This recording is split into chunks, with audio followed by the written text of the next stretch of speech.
มากินข้าวกันนี่ไก่ลวกผักทอดใบชีหูออมขี้เด็กซอยเลยจีกว่าเดี๋ยวมันบาดรถซุปเอา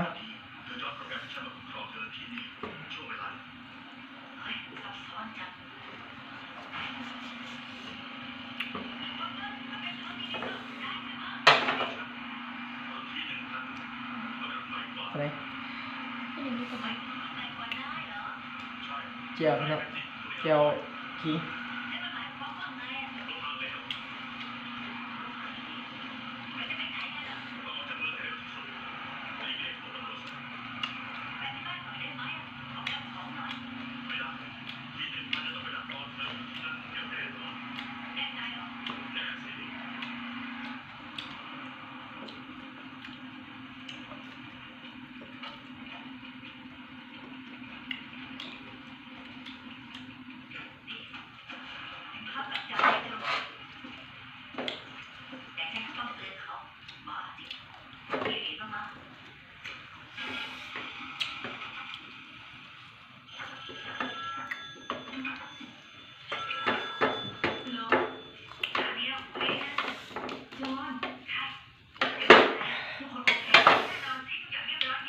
บอกคือบิ๊กใหญ่แล้วไหม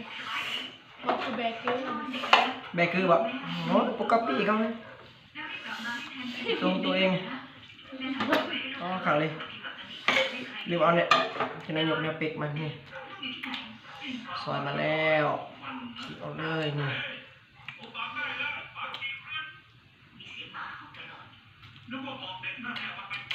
ไก่ต้มน้ำปลาขึ้น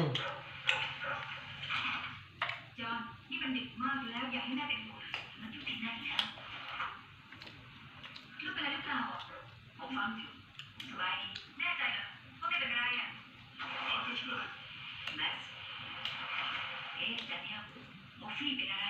ผมได้ยินเสียงมันเห่ามีอะไรหรือเปล่ามุกฟี่สบายดีลูกมันสบายดีลูกอยู่ที่ไหนพ่อแม่คุณทำเธอตายแล้ว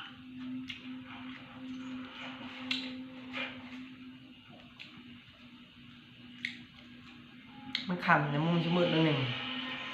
ไฟเพื่อนไม่ค่อยแจ้งไปเลยสลัวสองคนกำลังโรแมนติก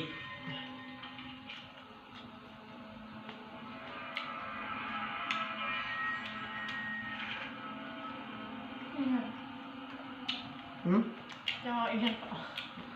สองคนกำลังโรแมนติกฝากไลค์ฝากแชร์เด้อให้เขามาเบิ่งกับแชร์แน่อย่าคิดทีกันหลายไลค์แชร์ให้ก็ได้ครับยอดเลย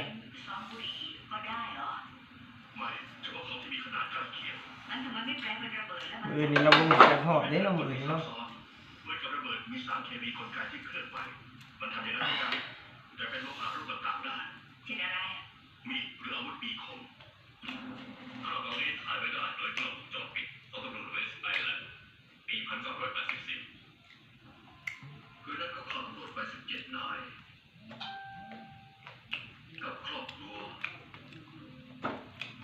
และลูกๆข้าวกินกินเลยค่ะข้าวกินกินแล้ว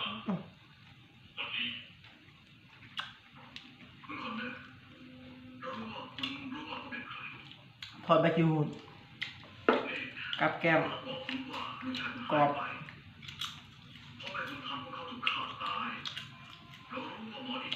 พังเชียงเนื้อกรอบนะ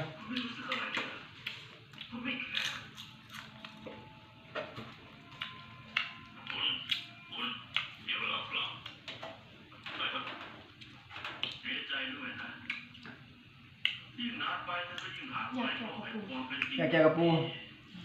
จำอื่นเนี่ยลองคิดไปได้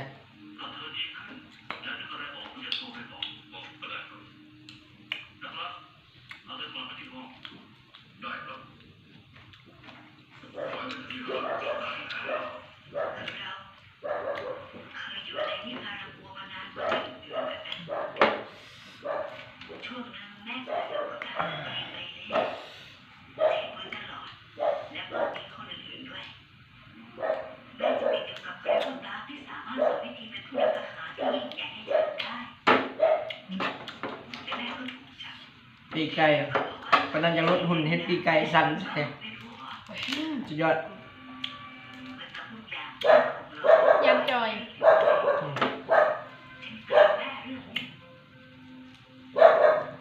อืม เขาเนาะ มันได้กินข้าวเด้อ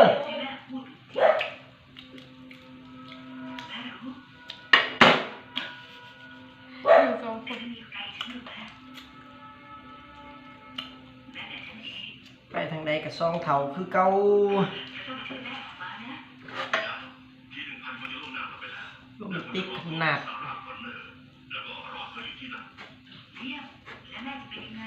ปกติคนที่ถูกเราเกณฑ์จะถูกฆ่าก่อนไม่ได้ มันไม่อยู่ในเป้าหมาย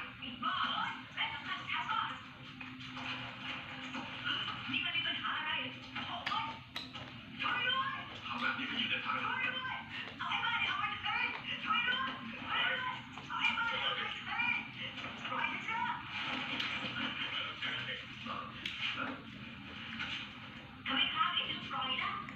ถ้าเธอบอกให้ฉันทำ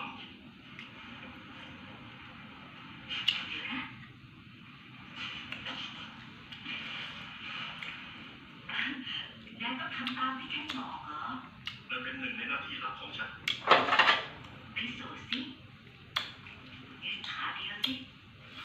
อืมอืมอะไร ไปกันเถอะนะ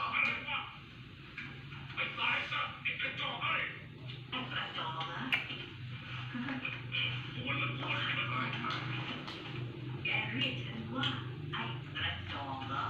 ะมาช่วยแกได้ผม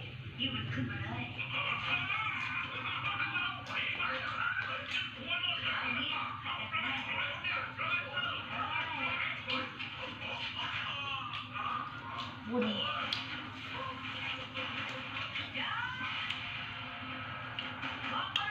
พร้อมไหมวะเมื่อไหร่ที่เป็นมาแล้ว